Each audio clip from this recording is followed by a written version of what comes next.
Hello Procrastubators, and welcome to another episode of Procrasturbate Tech.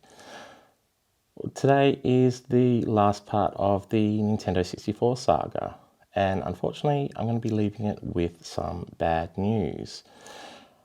Unfortunately, the Nintendo 64, well, I haven't been able to repair it. Was not able to get the RGB mod working, and more importantly, and more of a bigger issue is I can't get it to consistently read games.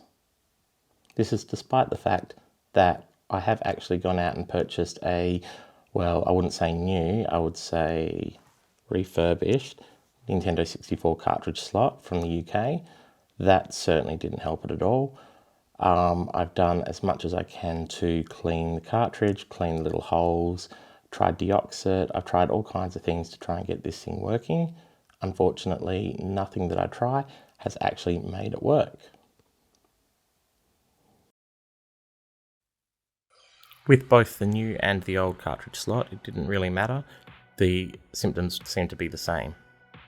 Some cartridges would work perfectly fine, although some of them would work intermittently. Others would just never ever read. Some of the intermittent ones, what you had to do is you had to fiddle around with the cartridge in the cartridge slot to get them to work. Now, I did go through all of those cartridges, make sure that there was no corrosion on them, make sure there was no damage to any of the pins, things like that, but it didn't seem to matter what I did.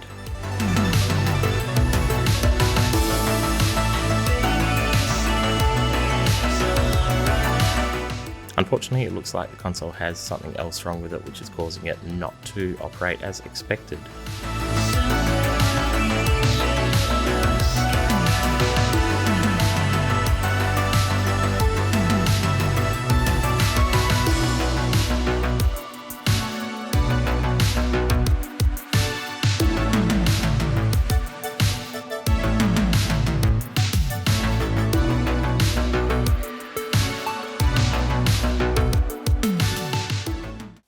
I was able to get a couple of games working, including Rampage and an old Star Wars game. Sorry, I forget the name of it at this point in time. But it hasn't been consistent. It certainly doesn't read games all the time, even the ones that do work occasionally. And yeah, it's just proven that it's not going to be reliable. Unfortunately, it is probably a bigger task to repair than what I'm capable of. So I'm going to give up on this one. But before I discovered that this was a write-off, I did actually invest in a new case for it. So rather than letting that go to waste, what I'm going to do is I'm effectively going to give this thing a proper casket. I'm going to put it into a pretty new case, and then that's going to be it. It'll remain as a decorative piece on a shelf somewhere. So let's get this thing into its final burial suit and get going.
Well, at least that went nice and smoothly. So these cases that you get off Aliexpress aren't actually half bad. I was quite surprised to find that it actually came with I assume it's a reproduction Nintendo 64 sticker. Certainly didn't advertise that, but I assume they don't want to feel the wrath of Nintendo's lawyers. It fit together reasonably nicely. Some of the screws took a bit of effort to get in, but I mean, it's a brand new case at the end of the day. So yeah, some of the plastic bits were always going to be quite stiff. But at least it looks good now. It will look fantastic sitting on the shelf just as a collectible item. I wish I could get this console working, but obviously it is outside of my own skill set on retro repairs. But yeah, the thing is, I have seen Nintendo 64 consoles as refurbed going for quite cheap, so putting any more time and effort into my little childhood Nintendo 64 that seems to be dead is probably not worth a lot of time or effort, and certainly not worth the money. So I have officially decided I'm going to call it quits on this one. If you have been following this saga, thank you for watching. I appreciate that. I hope you've learnt something out of this. I know I've learnt a lot. And yeah, I hope to see you next time on Procrasturbate Tech.